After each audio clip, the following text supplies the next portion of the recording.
Hello students, आज मैं आपको श्रुति सम भिन्नार्थक शब्द बता रही हूँ जिसे हम इंग्लिश में होमोनिम्स बोलते हैं। होते क्या है ये? दो शब्द सुनने में एक जैसे लगते हैं लेकिन उनका अर्थ जो है अलग अलग होता है, इसलिए उसे बोलते हैं श्रुति सम भिन्नार्थक शब्द। पार्ट 1 मैंने प्रीवियस वीडियो में बना दिया था, उसका लिंक आपको डिस्क्रिप्शन बॉक्स में मिल जाएगा। पार्ट 2 आज बना रही हूँ, इसके बाद भी आएगा। ठीक है, तो देखो सबसे पहले दिया क्रम। क्रम का मतलब क्या है? सिलसिला, जो काम जारी रहे। क्रिया, क्रिया का मतलब होता है खरीदना। कृति, कृति का मतलब होता है रचना बोल सकते हो आप, या कार्य भी बोल सकते हो। कृति, कृति का मतलब है खाल, और ये मृग मतलब हिरण की खाल। ठीक है, मृग खाल लिख सकते हैं। कीर्ति का मतलब होता है यश, जो फेम मिलती है उसको बोलते हैं कीर्ति। ठीक है, कुल का मतलब है सब। जैसे अगर आप हिंदी में बोलो कि आपको एडिशन करना है तो कुल निकाल दो, तो बोलेंगे सब। ठीक है, और वंश को भी कहते हैं कि उसका तो कुल ही ऐसा है। और कूल का मतलब होता है किनारा, जैसे नदी का किनारा या समुद्र का किनारा, तो कूल हो गया। ठीक है, फिर है कली। कली का मतलब है कलियुग, कली युग। ठीक है, और ये कली बड़ी की मात्रा है तो ये अध खिला फूल, अध खिला फूल।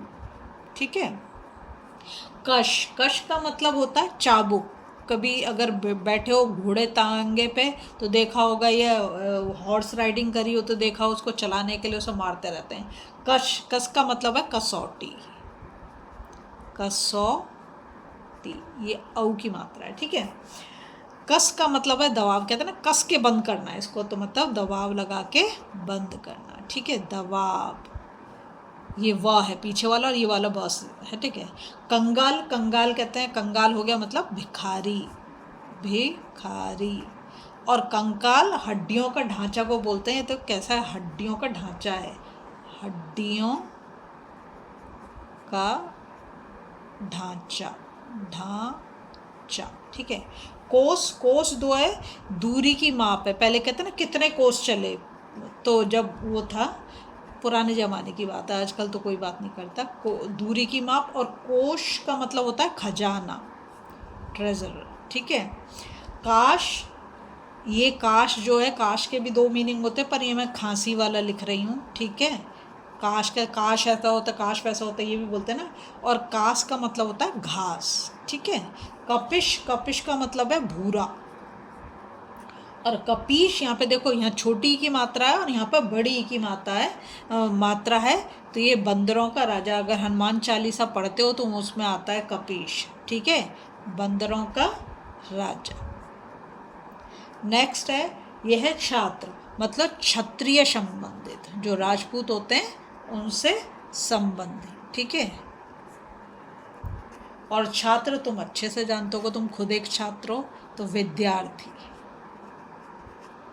ठीक, गज, गज बोलते हैं हाथी को, है ना। और ये है गज, यहाँ पे नुक्ता लगा हुआ है, तो ये है एक माप के कितने गज का प्लॉट है, तो एक माप। ठीक है, चिर, चिर का मतलब है दीर्घ, कहते हैं दीर्घ, बहुत बड़ा।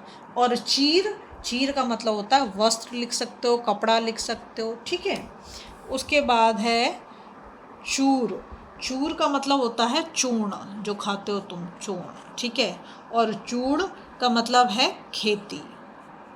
ठीक है, खेती। नेक्स्ट है जवान, जवान का मतलब होता है युवा। और जवान जो जीभ चलाते हैं वही है, जीभ,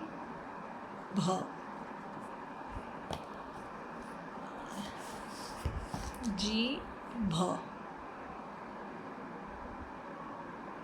ठीक है, नेक्स्ट है हार, हार का मतलब होता है पराजय। हार का मतलब क्या होता है? पराजय, पराजय। ठीक, और हाड़ का मतलब होता है हड्डी, कहते हैं ऐसी ठंड पड़ रही है हाड़ कपा दे, तो हड्डी। ठीक है, फिर है जरा, जरा का मतलब है वृद्धावस्था, मतलब बुढ़ापा, वृद्धा, द है ये वृद्ध और हलंत लग रहा है, वृद्धावस्था। ठीक है, बुढ़ापा भी लिख सकते हो आप। और ज़रा का मतलब होता है, यहाँ पे नुक्ता लगा हुआ है इसके नीचे, थोड़ा। ठीक, जब का मतलब होता है जिस समय, जिस समय। और जव यहाँ पे व बना है, यहाँ पर ब से बकरी, दोनों अलग हैं, तो जौ, ठीक है। तरणी का मतलब होता है नौका, मतलब नाव, और तरणी मतलब सूर्य, और तरुणी का मतलब होता है युवती। तीन यहाँ पे मिल गए तुम्हें, तरणी, तरणी, तरुणी, ठीक है, युवती। फिर आया तुम्हारा तव का मतलब होता है तुम्हारा, तुम्हारा, और तव का मतलब है उसके बाद, ठीक।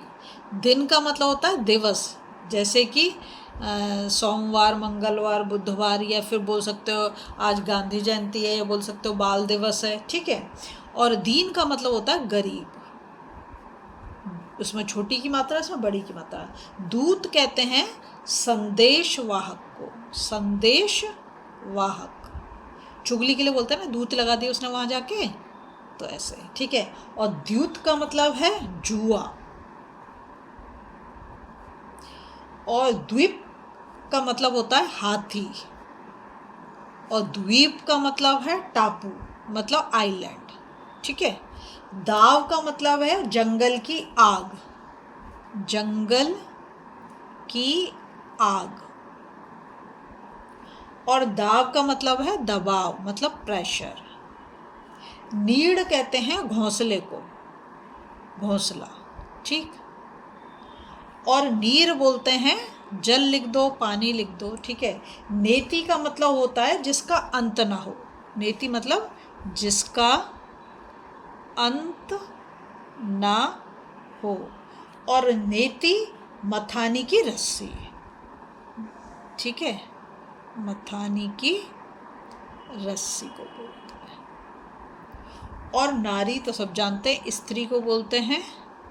और नाड़ी का मतलब होता है नब्ज, देखा ना पुराने ज़माने की पिक्चर देखते होगे तो जो वैद्य आते थे वो नब्ज चेक करते थे। अगर आपको वीडियो पसंद आए तो प्लीज़ लाइक शेयर सब्सक्राइब कर दें, फॉलो ज़रूर कर दें। इसके बाद नेक्स्ट पार्ट भी आएगा इसका।